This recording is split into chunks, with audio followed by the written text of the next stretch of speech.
बोलिए श्री सत्यवादी वीर तेजाजी महाराज की। बोलिए चंबेश्वर भगवान की। बोलिए बाबा रामसा पीर की। बोलिए गरीबनाथ जी महाराज की। बोलिए खेमा बाबा की। आज आदरणीय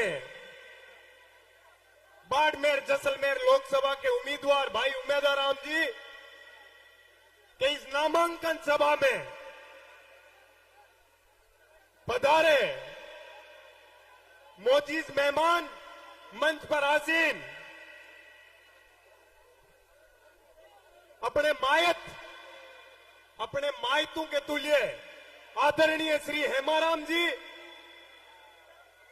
आदरणीय कर्नल सोनाराम जी, आदरणीय साले मोहम्मद जी,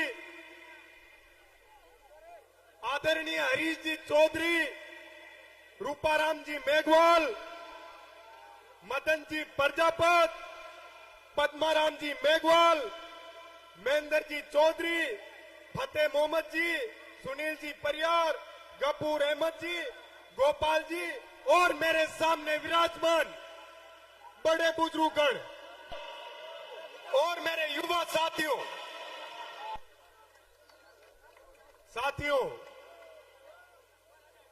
आज इस सभा के अंदर अपन सब लोग उमेदराम जी को मजबूत करने के लिए आए हैं, किसान के स्वाभिमान को जिंदा रखने के लिए आए हैं। मैं आज आप लोगों के बीच में आया हूं सिर्फ आपको यह याद दिलाने के लिए, जब राजस्थान की राजधानी में इस दोरू की धरती का, इस मारवाड़ का, इस अपनाइत की भूमि का कोई लाल आता था और वो अपने आप को जब कभी कमजोर महसूस करता था, तो ये आपका भाई अपनी टीम के योद्धाओं के साथ उसकी मदद करने के लिए हर जगह पहुंचता था। युवा साथियों, मैं आपको बताना चाहता हूं, जब आप विश्वविद्यालय परिवार में शिक्षा से संबंधित किसी काम के लिए मेरे या मेरे टीम के किसी साथी के पास आए, तो क्या हम लोगों ने कभी जाति या धर्म पूछ के आप लोगों की मदद करी थी क्या? तो साथियों, कुछ दिन पहले मैं आदरणीय हेमाराम जी का एक वीडियो देख रहा था। बड़ा भावुक सा वीडियो था, जिसके अंदर कुछ विशेष लोग उल्टा सीधा लिख रहे थे। साथियों, उस समय मेरी आंखों में आंसू आ गए थे उस लिखावट को देख के। साथियों, आपको बताना चाहता हूं, आज आदरणीय हेमाराम जी का बेटा डॉक्टर वीरेंद्र जी भाई साहब होते तो वो इस बात का जवाब देते, लेकिन साथियों, आदरणीय हेमाराम जी को भरोसा दिलाना है कि हम सब वीरेंद्र हैं, हम सब आपके साथ हैं। आपको कभी भी आपके परिवार को, आपकी बेटी को हम भाई और बेटे की कमी महसूस नहीं होने देंगे।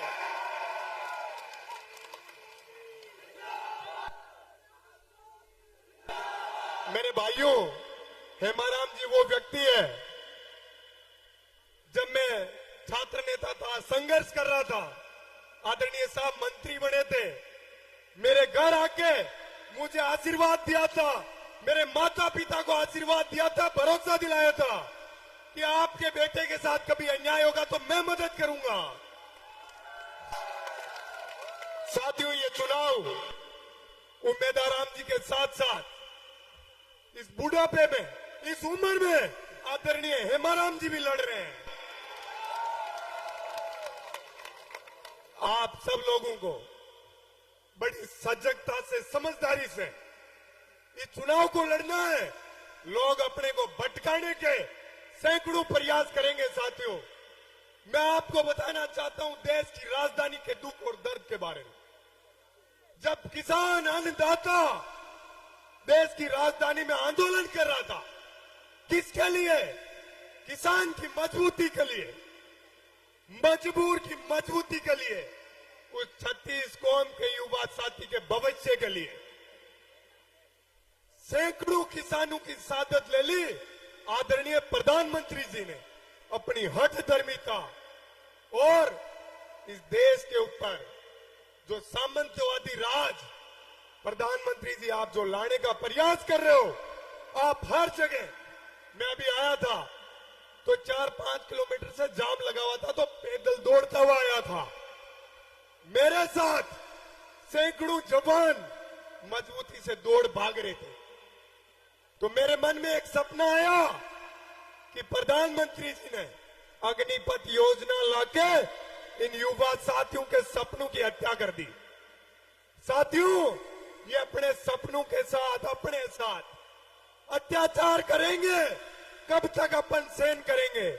आप लोगों को जागना पड़ेगा, मजबूती से, समझदारी से लड़ना पड़ेगा। साथियों, आपको पता है कुछ दिन पहले उम्मेदाराम जी, हेमाराम जी, इन सब के सामने, हरीश जी के सामने काले झंडे लहरा रहे थे।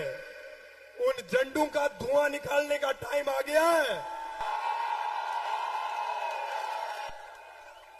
साथियों, उन झंडों का धुआं नजर आना चाहिए। वोटों की ऐसी आग लगानी है, वोटों की ताकत से ऐसी आग लगानी है कि इनकी पीढ़ियां याद रखे कि जब जब आप किसान कौम के लाडले बेटे और बेटियों के साथ अन्याय करोगे, हम लड़ेंगे मजबूती से, हम भिड़ेंगे मजबूती से और इस अन्याय को हारना पड़ेगा। आदरणीय उम्मेदाराम जी अपने निजी खर्च से पिछले कई सालों से शिक्षा के संसाधनों को मजबूत करने के लिए काम कर रहे हैं। साथियों, जब ये व्यक्ति देश की सबसे बड़ी संसद के अंदर जाके बैठेगा, तो ये बाड़मेर, जैसलमेर के उन युवा साथियों की शिक्षा की मजबूती के लिए कितना काम करेगा। आपको सोचना चाहिए, आज विचार करना चाहिए कि ये टाइम है प्रत्येक व्यक्ति को उम्मीदवार बनकर इस चुनाव को लड़ने का।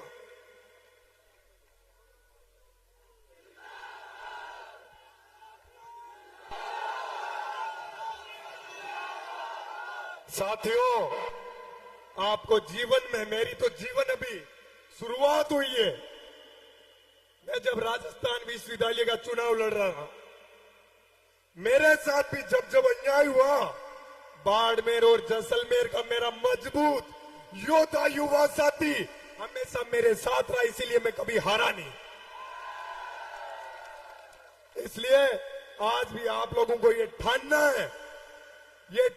है कि अपन सबका स्वाभिमान, किसान कौम का, संपूर्ण 36 कौम का स्वाभिमान दांव पे लगा हुआ है। प्रत्येक व्यक्ति को उम्मीदवार बेनीवाल बनके इस चुनाव को मजबूती से लड़ना है। मैं आदरणीय हेमाराम जी, इस उम्र में आपको इन युवा साथियों की फौज का जोश और जज्बा देखते हुए भरोसा दिलाना चाहता हूं कि इस चुनाव को हम मजबूती से लड़ेंगे। जहां भी टकराना पड़ेगा, हम पूरी मजबूती से टकराएंगे। बोलिए भारत माता की, भारत माता की जय।